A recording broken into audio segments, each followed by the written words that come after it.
ఒక interesting topic మాట్లాడుకుందాం ఇవాళ. ఈ వీడియో చివరి వరకు చూడండి, అస్సలు మిస్ చేయొద్దు. టాపిక్ ఏంటంటే, మనకు హ్యాపీనెస్ ఎలా వస్తుంది, ఎక్కడి నుంచి వస్తుంది ఆలోచించండి. ఎస్, ఇలా ఆలోచించే హార్వర్డ్ ఒక స్టడీ చేసింది. ఆ స్టడీ నిన్న ఇవాళ చేసిన స్టడీ కాదు, 1938లో స్టార్ట్ చేసింది ఆ స్టడీ. సంవత్సరము 10 సంవత్సరాలు చేసి వదిలేయలేదు, 85 సంవత్సరాలు కంటిన్యూగా స్టడీ చేశారు ఈ ఒక్క అంశం పైన. చాలా 1000 మందిని స్టడీ చేశారు.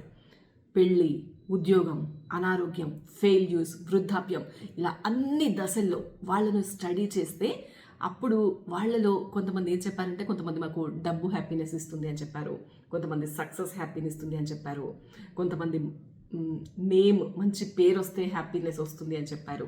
ఫేమ్, నేమ్, సక్సెస్, డబ్బు, ఇలా రకరకాల ఆన్సర్స్ అయితే వినిపించాయి. కానీ వీళ్ళందరినీ స్టడీ చేసిన తర్వాత, ఇన్ని సంవత్సరాలు స్టడీ చేసిన తర్వాత హార్వర్డ్ చెప్పిన విషయం ఏంటో తెలుసా? మనిషికి హ్యాపీనెస్ ఇచ్చేది మంచి మానవ సంబంధాలు.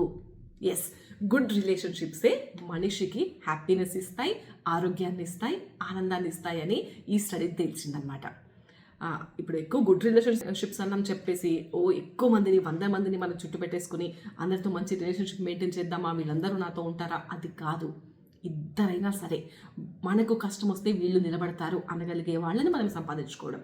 భార్య భర్త కావచ్చు, ఫ్యామిలీ, వీళ్ళని మనం నమ్మొచ్చు 100%, వీళ్ళు అబ్సల్యూట్లీ నా వెల్ విషర్స్ అని అనిపించే వాళ్ళని మనం సంపాదించుకోవడము లైఫ్లో. ఒక ఇద్దరైనా సరే వీళ్ళు మన వాళ్ళు అనిపించే వాళ్ళతో మనకు హ్యాపీనెస్ వస్తుందంట. ఇది హార్వర్డ్ చేసిన స్టడీ.